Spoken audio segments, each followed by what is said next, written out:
How's it going, everyone? So this is going to be a review of the Star MIPS helmet.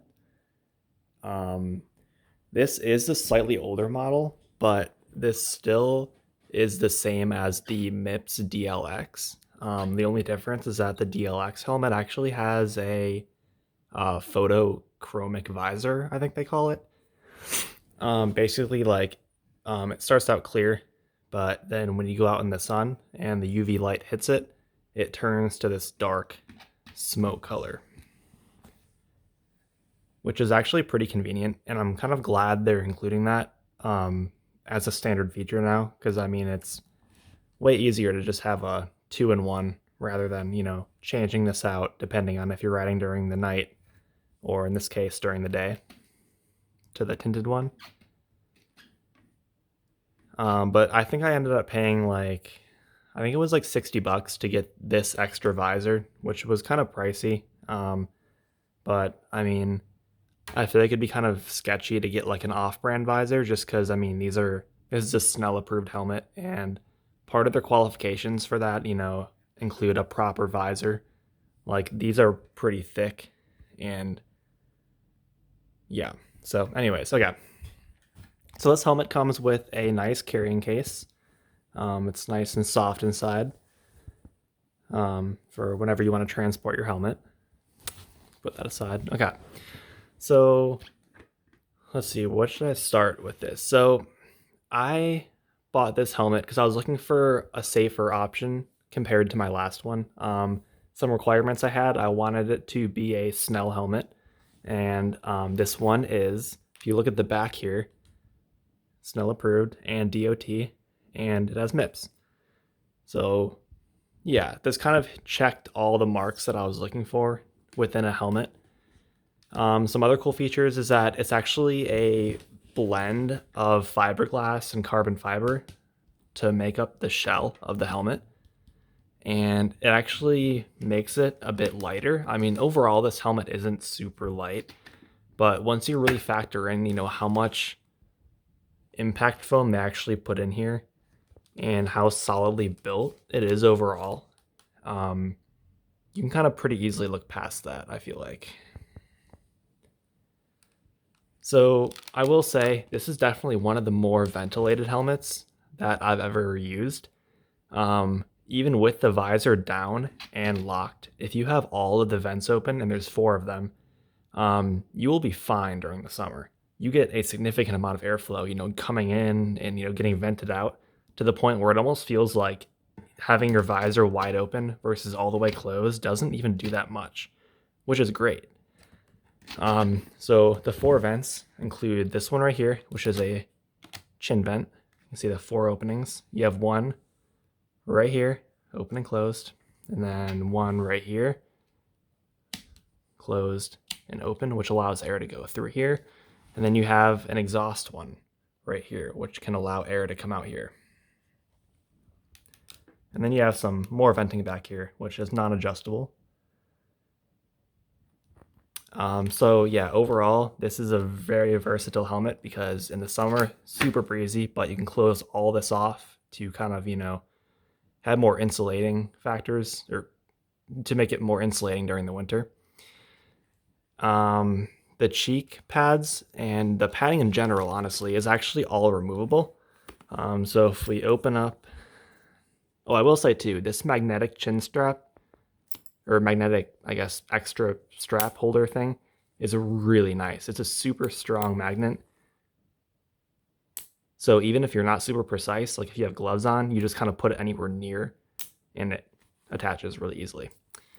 And I do love how they attached the padding to the upper part of the strap. So once you strap it, the padding is going to be where it's supposed to be, and it's not going to kind of move around on you. But yeah, as I was saying, so all this liner is actually removable. So if I turn on my flash here, this will all come out in case you need to wash it, including the cheek pads and including this. So I've never had to do that yet, but if you were to get the helmet, really wet, or you sweat a lot and you needed to wash it out, that could be pretty easily done.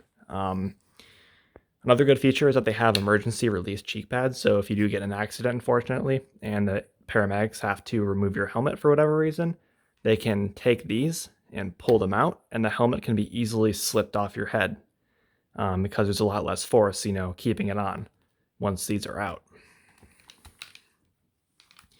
And if you look inside, you can see the yellow MIPS portion of the helmet. So this I've taken this apart before, and it kind of goes all the way around here, and it slightly slides.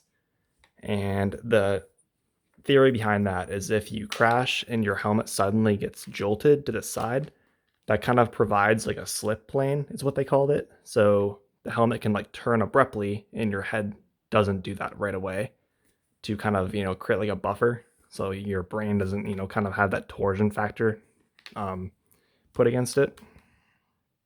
So, does it do anything? I don't really know. But they tested it and it's been proven to help out. So, it definitely can't hurt to have that helmet, especially, because the brain's one of your most important organs.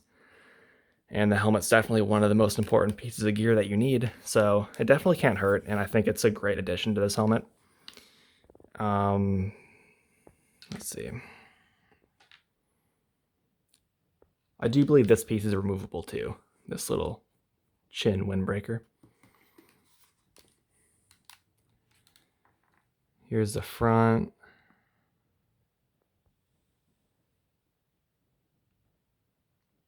This helmet did have to break in a little bit. This is a medium, and I normally wear a large, but I kind of wanted to get a more fitted helmet this time. And initially when I first got it, there were hot spots kind of right here and right here where it was a bit tight on me. But after maybe a few weeks of riding with it, they kind of went away. So now this thing is super comfy and fits me really, really good.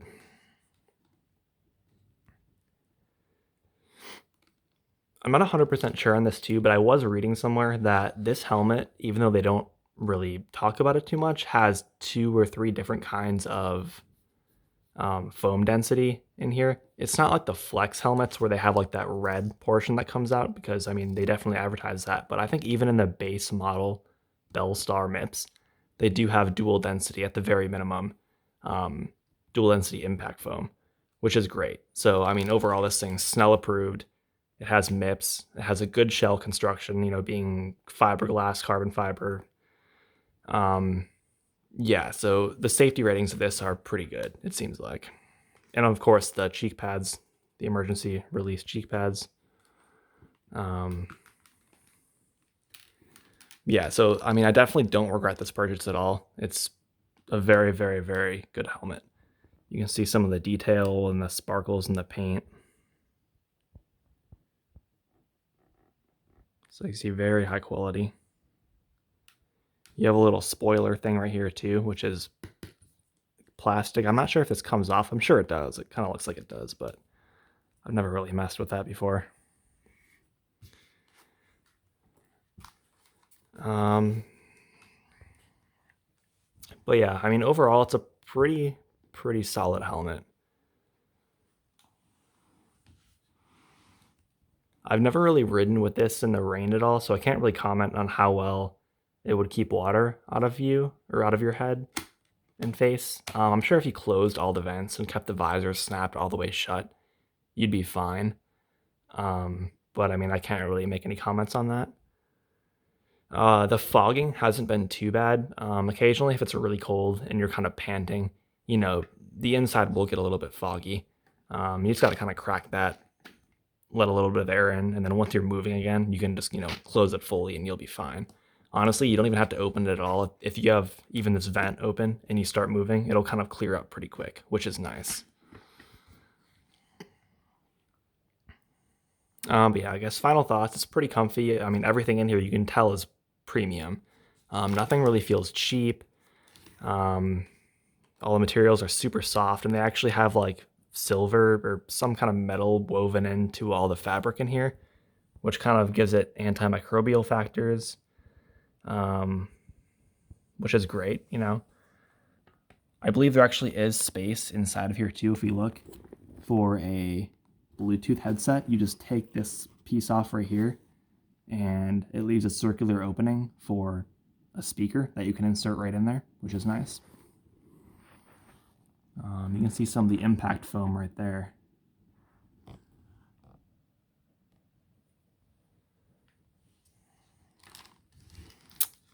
But yeah, if you have any questions, drop a comment. And have a good day.